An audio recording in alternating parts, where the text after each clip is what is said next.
ಇದು 2 ದಿನದ ಪ್ರೇಮ ಕಾವ್ಯ serials update.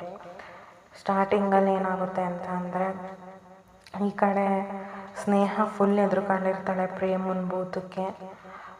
ಇನ್ನೊಂದು ಕಡೆ ಈ ಕಡೆ ಪ್ರೇಮ, ಕಾವ್ಯ, ಮಹಾದೇವ ಆ್ಯಂಡ್ ರಾಮ್ ಎಲ್ಲರೂ ಹೇಗಾದರೂ ಮಾಡಿ ಮದುವೆ ಒಳಗಡೆ, ಅಂದರೆ ಸ್ನೇಹ ಮತ್ತು ರಾಮ್ ಮದುವೆ ಫಿಕ್ಸ್ ಆಗಿರುತ್ತಲ್ಲ, ಆ ಮದುವೆ ಒಳಗಡೆ ಆ ಸ್ನೇಹನ ಮುಖವಾಡನ ನಾವು ಕಳಿಸ್ಲೇಬೇಕು ಅಂತ ಈ ಕಡೆ ಇಲ್ಲಿ ಪಣ ತೊಟ್ಟಿರ್ತಾರೆ.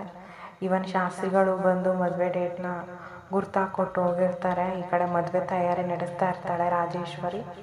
ಅಷ್ಟರಲ್ಲಿ ಅವಳ ತಮ್ಮ ಕಿಟ್ಟಿ ಏನು ಮಾಡ್ತಾನೆ ಅಂತ ಅಂದರೆ, ಪಂಚಮಿ ರೂಮಲ್ಲಿ ಮಲಗಿದ್ದಾಗ ಹೋಗಿ ಅವಳ ಹತ್ರ ಕೆಟ್ಟದಾಗಿ ಬಿಹೇವ್ ಮಾಡ್ತಾನೆ. ಅದನ್ನು ಪಂಚಮಿ ಸಹಿಸಲ್ಲ, ಅವನಿಗೆ ರೂಮಿಂದ ಹೊರಗಡೆ ಹೋಗೋಕ್ಕೆ ಹೇಳ್ತಾಳೆ. ಅವನೇನೋ ತಾನು ತಪ್ಪೇ ಮಾಡಿಲ್ಲ, ಏನೋ ನೀನು ಇಷ್ಟು ಬೇಗ ಮಲಗಿದ್ದಲ್ಲ, ಅದಕ್ಕೆ ನಾನು ಚೆಕ್ ಮಾಡೋಕ್ಕೆ ಬಂದೆ ಪಂಚಮಿ ಅಂತ ನಾಟಕ ಆಡ್ತಾನೆ. ಅದನ್ನು ಪಂಚಮಿ ಸಹಿಸಲ್ಲ, ಅಳ್ತಾಳೆ. ಅಷ್ಟರಲ್ಲಿ ಕಾವ್ಯ ಬಂದು ಏನಾಯಿತು ಅಂತ ಕೇಳಿದಾಗ ಆಗಿದ್ದನ್ನೆಲ್ಲ ಎಕ್ಸ್ಪ್ಲೇನ್ ಮಾಡಿದ್ಮೇಲೆ ಕಾವ್ಯಂಗೆ ಫುಲ್ ಸಿಟ್ಟು ಬರುತ್ತೆ. ಇಲ್ಲ ಇದು ನಿಂಗೆ ಸುಮ್ಮನೆ ಬಿಡಬಾರ್ದು, ಇವನಿಗೆ ಆ ಕಿಟ್ಟಿಗೆ ನಾನು ಸರಿಯಾಗಿ ಬುದ್ಧಿ ಕಲಿಸ್ತೀನಿ, ಇವಾಗ ಬೆಳೀತಾ ಇರಬೇಕಾದ್ರೆ ಅದನ್ನು ಕ್ಯೂಚಾಕಬೇಕು ಪಂಚಮಿ ಅಂತ ಅಂದು ಅವಳಿಗೆ ಹೇಳ್ಬಿಟ್ಟು ಹೊರಡ್ತಾಳೆ. ಕಿಟ್ಟಿನ ಫುಲ್ ಕಿಟ್ಟಿ ಬಾರೋ ಎಲ್ಲಿದೆಯಾ ಅಂತ ಕಿರ್ಚಾಡಿ ಕರೀತಾಳೆ. ಕರೆದ್ಬಿಟ್ಟು ಯಾಕೋ ಪಂಚಮಿ ಹತ್ರ ಹಿಂಗೆ ಬಿಹೇವ್ ಮಾಡಿದ್ಯಾ ಅಂತ ಕೇಳಿದಾಗ, ಇಲ್ಲ ನಾನು ಈ ಥರ ಬಿಹೇವ್ ಮಾಡಿಲ್ಲ ಅಂತ ಹೇಳ್ತಾನೆ. ಅದಾದಮೇಲೆ ರಾಜೇಶ್ವರಿನೂ ಇದು ಮಾಡ್ತಾಳೆ. ಇಷ್ಟೆಲ್ಲ ಇವ್ರ ಮನೇಲಿ ನಡೀತಾ ಇರುತ್ತೆ. ಇನ್ನು ಸ್ನೇಹನ ಮನೇಲಿ ಏನಾಗುತ್ತೆ ಅಂತ ಅಂದರೆ, ವಾಣಿ ಪ್ರೇಮನ ಫ್ರೆಂಡ್ ಆಗಿರೋದ್ರಿಂದ ಅಲ್ಲೇ ಇರೋದ್ರಿಂದ ವಾಣಿ ಸಹಾಯದಿಂದ ಸ್ನೇಹನ ಇನ್ನೂ ಎದುರಿಸ್ಬೇಕು ಅಂತ ಅವರು ತೀರ್ಮಾನ ಮಾಡಿರ್ತಾರೆ. ಇಲ್ಲಿ ಸ್ನೇಹ ಅಡುಗೆ ಮನೇಲಿ ಏನೋ ಕಾಫಿ ಏನೋ ಮಾಡ್ತಿರ್ತಾಳೆ. ಈ ಕಡೆ ವಾಣಿ ಇವ್ರಿಗೆ ಫೋನ್ ಮಾಡಿರ್ತಾಳೆ. ಇವರೇ ಬೇಕು ಅಂತ ಒಂದು ಪೇಪರ್ನ ಪ್ರಿಂಟ್ ಮಾಡಿ ಅದರಲ್ಲಿ ಜಾತಕ ತಪ್ಪಾಗಿ ಬಂದಿರೋ ಥರ, ರಾಶಿಫಲ ತಪ್ಪಾಗಿ ಬಂದಿರೋ ಥರ ಮಾಡ್ತಾರೆ. ಅದನ್ನು ತಗೊಂಡೋಗಿ ವಾಣಿ, ಅಯ್ಯೋ ಅಕ್ಕ, ಇವತ್ತು ತುಂಬ ಚೆನ್ನಾಗಿ ಬಂದಿದೆ ರಾಶಿಫಲ, ನೋಡಿ ನನ್ನ ಜೀವನದಲ್ಲಿ ನಡೀತಾ ಇರೋದೇ ಗೊತ್ತೈತೆ ಅಂತ ಹೇಳ್ತಾಳೆ. ಆಗ ಏನದು ಅಂತ ಕೇಳಿದಾಗ, ನೋಡಿ ಹೊಸ ಉದ್ಯೋಗ ಸಿಗುತ್ತೆ, ಜೀವನ ಚೆನ್ನಾಗಿರುತ್ತೆ ಅಂತ ಹೇಳ್ತಾ ಇದ್ದಾರೆ. ಅದಾದಮೇಲೆ ಅದೇ ಥರ ನನ್ನ ಜೀವನನೂ ಆಗಿದೆ ಅಲ್ವಾ ಅಕ್ಕ ಅಂತ ಅಂದಾಗ, ಹೌದಾ ನನ್ನ ರಾಶಿದು ನೋಡು ಅಂತ ಅಂದಾಗ, ನಿಮ್ದು ಯಾವ ರಾಶಿ ಅಂತ ಕೇಳ್ತಾಳೆ. ವೃಶ್ಚಿಕ ಅಂತ ಹೇಳಿದಾಗ ಅದನ್ನು ಓದ್ಬಿಟ್ಟು ಅವಳು ಹಂಗೆ ಫುಲ್ ತಟಸ್ಥವಾಗಿ ನಿಂತ್ಕೊತಾಳೆ. ಏನಾಯಿತು ರಾಣಿ, ಹೇಳು ಅಂತ ಕೇಳ್ತಾಳೆ.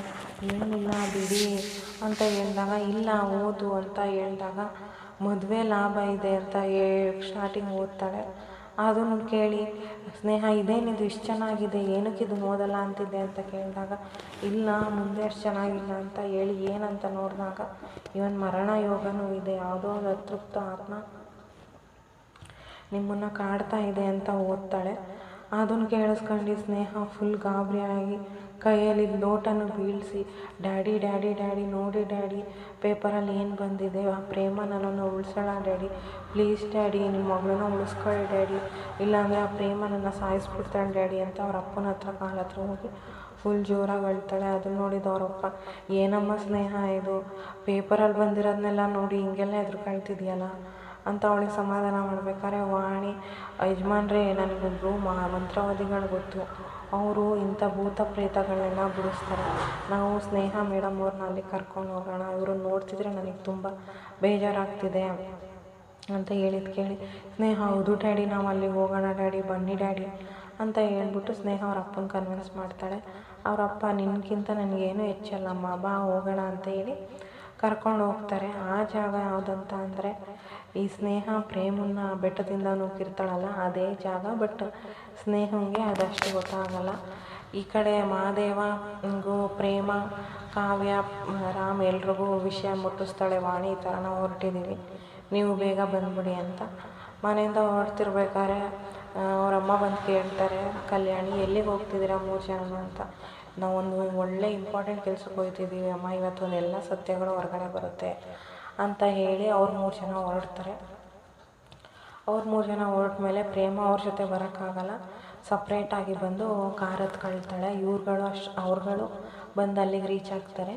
ಇವರು ರೀಚ್ ಆದಾಗ ಮಂತ್ರವಾದಿಗಳ ಅಸಿಸ್ಟೆಂಟ್ ಬಂದು, ನೀನೇನಾ, ಬಾ ಹೋಗು, ಅಲ್ಲಿ ಹೋಗ್ಬಿಟ್ಟು ಆ ಕಲ್ಯಾಣಿಲಿ 3 ಸಲ ಮುಳುಗೆದ್ದು ಇಲ್ಲಿಂದ ಆ ದೇವಸ್ಥಾನದವರೆಗೂ ನೀನು ಉಳ್ ಸೇವೆ ಮಾಡಬೇಕು ಅಂತ ಹೇಳಿದ್ದು ಕೇಳಿ ಅವರಪ್ಪನೂ ಆಗಲ್ಲ ಅಂತಾನೆ, ಇವಳು ಆಗಲ್ಲ ಅಂತಾಳೆ. ಆದರೆ ವಾಣಿ ಅವರಿಬ್ರು ಕನ್ವಿನ್ಸ್ ಮಾಡ್ತಾಳೆ. ಸ್ನೇಹಂಗೆ ಹೇಳ್ತಾಳೆ, ಇಡೀ ರಾತ್ರಿ ನೀವು ಎದ್ರುಕೊಂಡು ರೂಮಲ್ಲಿ ಕೂತ್ಕೊಳ್ಳೋದ್ಕಿಂತ ಒಂದು ಅರ್ಧ ಗಂಟೆ ಟೈಮು ಇಲ್ಲೊಂದು ಕೆಲಸ ಮಾಡಿಬಿಡಿ, ಆಮೇಲೆ ನಿಮಗೆ ಫುಲ್ ಎಲ್ಲ ರಿಲೀಫ್ ಆಗುತ್ತೆ ಅಂತ ಹೇಳಿದ್ದು ಕೇಳಿ ಸ್ನೇಹ ಹ್ಞೂ ಡ್ಯಾಡಿ ನಾನು ಮಾಡ್ತೀನಿ ಅಂತ ಒಪ್ಕೊಳ್ತಾಳೆ.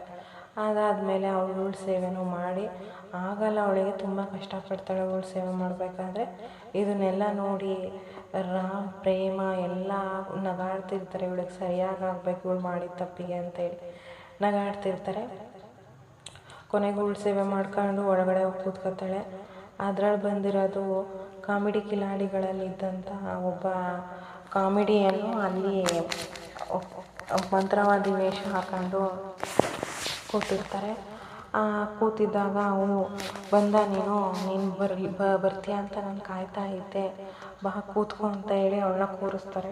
ಕೂರಿಸ್ಬಿಟ್ಟು ಅವಳಿಗೆ ನಿನ್ನ ಮೇಲೆ ಏನು ಬಂದಿದೆ ಅಂತ ನನಗೆ ಅರ್ಥ ಆಗ್ತಿದೆ, ಹೋಗು ಆ ರಂಗೋಲಿ ಒಳಗಡೆ ಕೂತ್ಕೊ ಅಂದರೆ ಲೈಕ್ ಈ ಆಪ್ತಮಿತ್ರದಲ್ಲಿ ಆ ಒಂದು ದೆವ್ವನ ಓಡ್ಸೋಕ್ಕೆ ಹೆಂಗೆ ಮಾಡ್ತಾರೆ ಅದೇ ಥರ ಪ್ರೊಸೀಜರ್ ಥರ ಹೋಗು ಅಂತ ಹೇಳಿ ಅವಳನ್ನ ಕೂರಿಸ್ತಾರೆ. ಅವಳು ಹೋಗೋಕೆ ಹಿಂದೆ ಮುಂದೆ ನೋಡ್ತಾ ಇರ್ತಾಳೆ. ಅದಾದಮೇಲೆ ಹೋಗಿ ಕೂರ್ತಾಳೆ. ಹೋಗಿ ಕೂತ ಮೇಲೆ ಅವರಪ್ಪ ಏನೋ ಮಾತಾಡೋಕೆ ಬಂದಾಗ ಅವನಿಗೆ ನಿಂಬೆಹಣ್ಣಲ್ಲೇ ಹೊಡೆದ್ಬಿಡ್ತಾನೆ ಮಂತ್ರವಾದಿ. ಅದಾದಮೇಲೆ ಅವಳು ಹೋಗಿ ಕೂತಿರ್ತಾಳಲ್ಲ, ಇವಳಿಗೆ ಹೋಗ್ಬಿಟ್ಟು ಬೂದಿನ ಎರಚ್ತಾನೆ.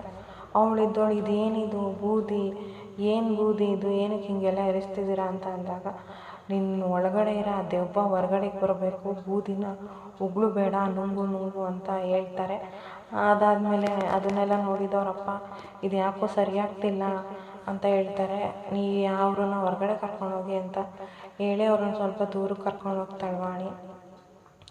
ಮತ್ತು ಇಲ್ಲಿ ಬೇವಿನ ಸೊಪ್ಪು ತಗೊಳ್ತಾರೆ. ನೀನು ಇಷ್ಟಕ್ಕೆಲ್ಲ ಬಗ್ಗಲ್ಲ ತಡಿ ಅಂದ್ಬಿಟ್ಟು ಬೇವಿನ ಸೊಪ್ಪಲ್ಲಿ ಹೊಡಿತಾರೆ. ಆಗ ಅವಳು ಉರಿ ಏನು ಸ್ವಾಮಿ ಏನು ಮಾಡ್ತಿದ್ದೀರಾ ನೀವೇನು ಅಂತ ಅಂದ್ಬಿಟ್ಟು ಅಲ್ಲಿಂದ ಓಡೋಗ್ತಾಳೆ. ಅಲ್ಲಿಂದ ಓಡೋಗಿದ್ದು ನೋಡಿ ಇವ್ರುಗಳಿಗೆಲ್ಲ ಟೆನ್ಷನ್ ಆಗುತ್ತೆ. ಇವ್ರುಗಳೆಲ್ಲ ಇದನ್ನು ಕಿಟಕಿಲಿ ನಿಂತ್ಕೊಂಡು ನೋಡ್ತಾ ಇರ್ತಾರೆ.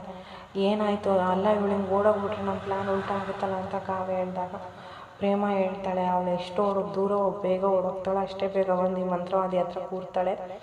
ನೀನೇನು ತಲೆ ಕೆಡಿಸ್ಕೊಬೇಡ, ನಾನು ಹಂಗೆ ಮಾಡ್ತೀನಿ ಅಂತ ಹೇಳಿ ಅವಳು ಓಡೋಗಿ ಎಲ್ಲಿ ನಿಲ್ತಾಳೆ ಅಂದರೆ ಪ್ರೇಮನ್ನ ತಳ್ಳಿರ್ತಾಳಲ್ಲ ಆ ಸ್ಪಾಟಲ್ಲಿ ಹೋಗಿ ನಿಲ್ತಾಳೆ. ಆ ಸ್ಪಾಟ್ ನೋಡಿ ಅವಳಿಗೊಂಥರ ರಿಯಲೈಸ್ ಆಗುತ್ತೆ, ಅಯ್ಯೋ ನಾನು ಯಾಕೆ ಇಲ್ಲಿ ಬಂದೆ, ಹೆಂಗೆ ಬಂದೆ, ನಾನು ಇಲ್ಲಿಂದ ಪ್ರೇಮನ್ನ ನೂಕಿದ್ದೆ ಅಲ್ವಾ ಅಂತ ಹೇಳಿ ರಿಯಲೈಸ್ ಆಗುತ್ತೆ. ಅಷ್ಟರಲ್ಲಿ ಪ್ರೇಮ ಒಂದು ಸ್ನೇಹ ಅಂತ ಕರೀತಾಳೆ.